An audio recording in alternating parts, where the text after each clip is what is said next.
This room is where next year, at the beginning of February, I'm going to be starting most of my vegetables, most of my flowers from seed. And I am changing the layout a little bit, and I am also adding an extra shelving unit.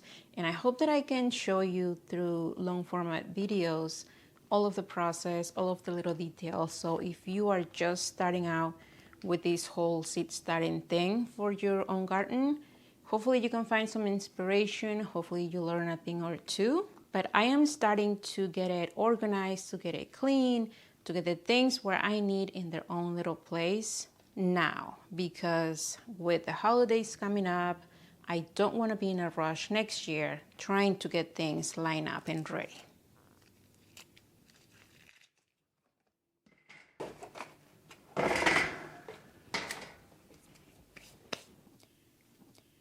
One of the many cool things about this room is that I have a lot of windows. So it gets really, really bright during the day. It gets really nice and warm. This table right here, it was given to me quite a few years ago by one of my friends from IKEA. And it is the perfect size. It is nice and sturdy to get everything that I need here. I start a lot of my seeds here. I repot, I move, I clean, I divide, I trim a lot of my seedlings on this table. So this is really super helpful for me.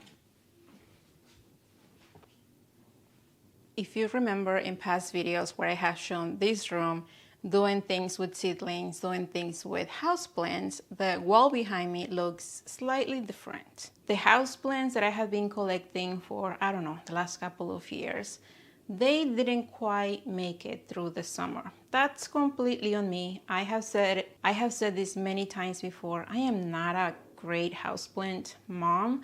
I just pretty much kill everything that comes inside.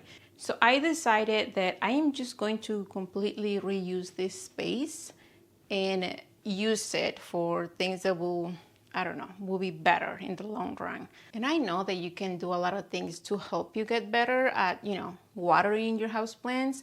You can set up reminders. You can, put sticky notes somewhere to remind you water your houseplants. But honestly, unless it's 20 degrees outside and I have the need to take care of something green inside, the rest of the year is just not going to do anything for me. So I already have plans for that little corner, and I already mentioned this in a couple of videos, but this corner right here is going to be the place for a third shelving unit for growing more seeds. The moss piece that was taking that space on that side of the wall got donated. Hopefully somebody will get to love it. And my flower arrangement that I made last year, it's looking so beautiful, you guys. I just love this piece so much. I am not sure if it's going to stay there. It will probably be moved somewhere else. But she looks gorgeous with all those flowers. And the flowers still look amazing. All of those are dry flowers from my own garden. And majority of these I started from seed. Look at all those beautiful. So this is definitely a piece that I will not be getting rid of for sure. I'll probably just find a better place in another spot in my house where I can just enjoy it.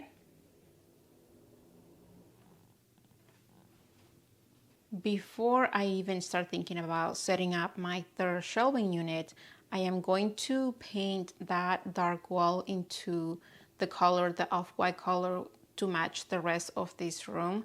Just want to make sure that it's nice and bright, and since I am going to be having a whole unit against that wall, I want to make sure that the light gets reflected nicely to help with the plants. So that's going to be our job for another weekend.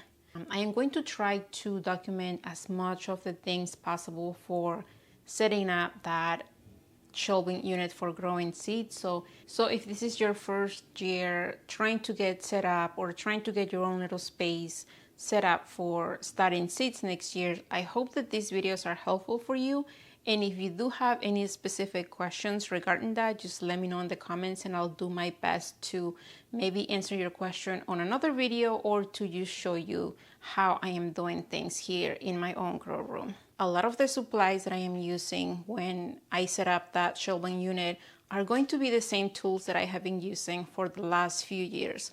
Why? Because they just work. They give me great seedlings at the end of the seed starting season, and that's pretty much what I need.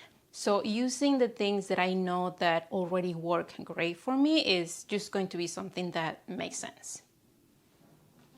The potting mix that I have been using and that I love and that I will continue using for the future is the organic potting mix, not seed starting mix, potting mix from Burpees. And one of the many reasons that I love this type of potting mix is because it is nice and fluffy. The potting mix is just so nice and fluffy. The seeds definitely don't have any problem growing through this medium. And while it is nice and fluffy, sometimes you do get some chunks of these pieces, nothing that I can just take out. But overall, it is probably my favorite potting mix to start seeds with anyway. I was able to find these at some of my local Lowe's, but mainly at my Menards. I have 2 Menards within 15 minutes of me on separate directions, and I used to be able to just go to Menards, get a few bags, whatever I needed, and I was fine. However, last year they decided to stop selling this and they added some other type of potting mix, which I tried and I hated it. So I have been getting this from Amazon. Hopefully Burpees doesn't stop making this type of potting mix, because this is really the one that I just use for everything. A couple of years ago, I stopped using seed starting mix. I really didn't see any difference as far as the plant's growth. So I decided to just skip that step and jump straight into potting mix. One of the things that I am doing today, I am going to be starting some basil. I got this basil from Baker Creek's, and it's probably the only type of basil that I start in my garden. Genovese basil is just by far one of my favorites. But I'm also going to be starting some cilantro for microgreens. And the reason why I'm doing cilantro microgreens is because they only take about 21 days or so. The last time that I did it, they took 21 days, mostly because they took a little bit longer to germinate. Now I could start regular cilantro and trying to get it just like I am doing my basil, trying to get big cilantro plants, but it's really nice and warm in this room, and I don't think that they're going to appreciate that. But also the flavor of the cilantro microgreens, it's just amazing, just like the real big plants, and it only takes 21 days versus having to grow, you know, the plants nice and big. So that's basically what I'm going to be starting today. I have these small 5x5 trays from Bootstrap. This guy holding the soil has holes, and this guy who is just going to be holding this guy doesn't have any holes. So this is pretty much going to be my water reservoir, I guess, if you can say. I'm going to bottom water everything. So this just makes sense for my basil. There are about, I don't know, 17 ways to start seeds. This is just the way that I like to do things. And I do want to get just a bunch of these plants. So I am going to be very, very heavily doing the seeds. Again, I am not doing microgreens with basil, but I just want to get the plants nice and thick, nice and germinated. And that's why I'm going to be using these small containers. And when they are, I don't know, they're showing their true leaves or so, I am going to be dividing them from these containers, and they're probably going to go into either a 3-inch cell or something like that in that size, and they're going to go in little chunks of, I don't know, multiple plants. They're not just going to be separated individual by plants. So this works really, really great for me. Giving them a little bit of water. Growing herbs indoors, it's really one of the easy ways that you can start into your seed starting journey. Start with basil, start with some oregano, start with some thyme. Rosemary I will probably stay away from because rosemary takes just a long time to germinate and to grow. By the time that you get basil plants, I don't know, about 10 inches tall or so, your rosemary will be about an inch tall, and I'm not kidding you. For those of you that have grown rosemary, you know that this is true. There we go. Basil, it's nice and done. Hopefully here in a few days I can show you how it's looking like. For that, you probably want to follow me on Instagram.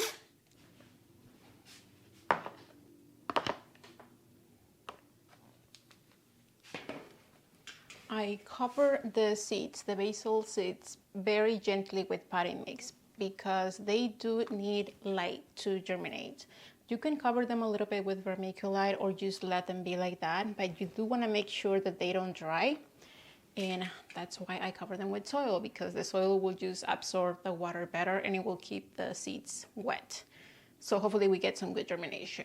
But I am going to have my LED lights on for a few hours during the day, probably from like 6 in the morning until 6 in the evening or so, just to make sure that I can get the best looking basil here in a few weeks. This pink tray, by the way, the pink tray that I'm using here, is one of the first pieces that I got from Bootstrap back in 2020, and it's still here. I am also going to be making another order for Bootstrap trays and containers. I am trying to decide what size containers I am going to be using for the seedling sale. And by the way, if you are new to this channel and don't know this, the reason why I'm adding the third shelving unit to this room is because I am going to be doing a seedling sale next spring here in central Indiana. So I'm not going to do anything like super huge or super crazy or wild. But right now, the flowers and the vegetables that I grow in these 2 units are just for my garden, just for my use. And whatever little I have left, I just share it with my family. My mom takes most of the plants that I don't get to use, and she has great, amazing results in her garden. But I decided to do a seedling sale for next year, and I don't really want to give up the room in my 2 units because that will mean less plants for myself. So that's why I'm adding that third unit, but I do have to make sure that I get the right size containers, the final containers that will be, you know, going to the people that purchase those plants. And I'm also not going to do anything crazy as far as offering a lot of options. I think that I am going to stick with things that I know that people will like. Tomatoes, for sure, peppers, and a couple of flowers. I don't know yet. I'm also playing with the idea of all of my dahlia tubers, if they make it through the winter. All of the extras that I will have, because I will have lots. My dahlia tubers really multiply really nicely this year. So I think that they're going to just be a nice addition to the sale.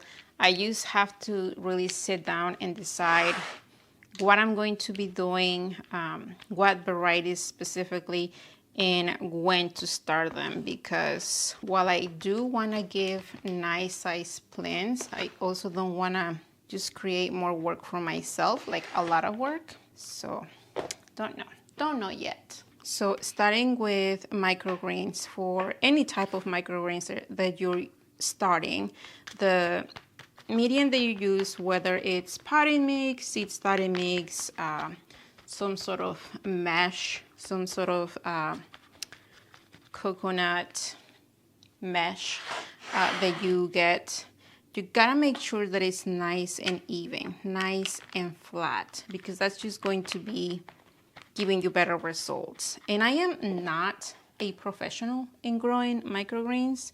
I did it for a couple of years during the winter months, and I had great results. So the results that I get are definitely satisfactory for myself, for my own use. But last year, right about Thanksgiving and Christmas time, I was really thinking that the following year, this year, I was going to be prepared with basil and cilantro because that's really most of the herbs that I use. And around the winter time, I don't know where you live, but right here in central Indiana, basil becomes like a luxury. If you can find that at stores, it's extremely expensive. And I mean, it doesn't really take that much to grow it. So if you have already the settings at home, if you already have the lights and you have some containers, grow your own. It's really, really that easy. The seeds that I am going to be using are from True Leaf Market. And the type of cilantro seeds that I get for microgreens and really for the rest of the cilantro that I grow in my garden are the split seeds, or the ones that already have the seed divided in two. If you don't know this, a regular cilantro seed, hopefully you can get it close. A regular cilantro seed really is a combination of two seeds. In that little bowl, in that little coriander seed, you will have two seeds in there. So there are companies that already sell you the seed split in half, and this is super, super helpful if you are trying to get cilantro to germinate, because it's one more step that the companies do for you that the seed doesn't have to do themselves. So in a perfect world, you will have to weigh the amount of seed that you use for a 10 by 20 tray like I'm using here. I'm going to put that information on the screen. If you want to do that, go ahead. The professionals that do this, you know, for commercial use, they definitely do take care of measuring and doing all of that. Personally, it does not matter as much. But if you want to measure those, if you want to weigh those, it will probably be better for your first time.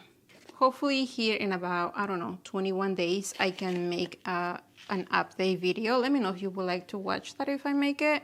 Showing you how it looks like, you know, here in like 5 days and 7 days and 10 days and all of that. So I think that's plenty. I'm gonna give it a nice drink of water.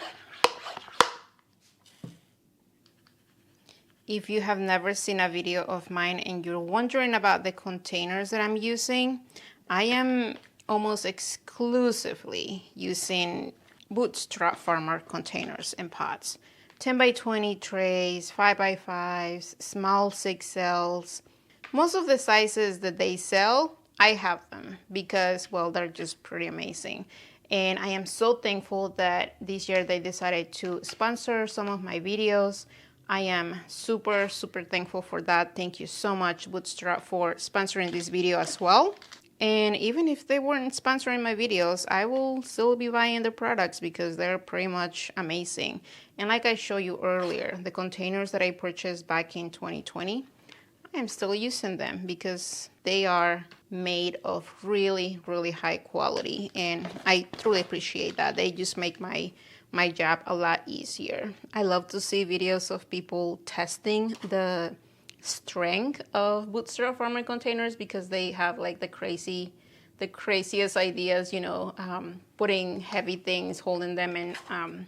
I mean, these things just hold on very, very well. I am going to be adding links in this video's description for the 10 by 20s that I'm using, for the 5 by 5s where I started the basil. So if you would like to check them out, I highly recommend that you do that.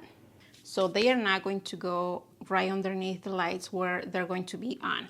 But I do need to make another step, which I am about to show you. And if you're new to microgreens, this might be a little weird for you. We need to apply some weight on top of this. So what I'm going to do is that I'm going to place this 10 by 20 tray with no holes. And then I am going to be placing this heavy pot. This is very, very heavy. And it's just going to keep it, and I'm just going to keep this way. This is going to go on a shelf, like I said, with no lights on. Not until a few days, until we check and we see that there is germination happening here. The main thing that I'm going to be doing for these microgreens, for these cilantro microgreens, is that I am going to be giving them water at least once a day. This room is nice and warm, so I do want to make sure that the seeds are constantly moist, and I am going to be using the bottom tray that I have here, and that's where I'm just going to give it regular water to make sure that the whole tray, the medium, the potting mix is nice and moist. And I am going to be checking it back and forth, making sure that things are in the way that they're supposed to be. So what do you think? Are you going to start your own cilantro microgreens? If you already have the setup for your seed starting needs, then you already have most of what you need. Thank you for being here, you guys, and I will see you on the next time.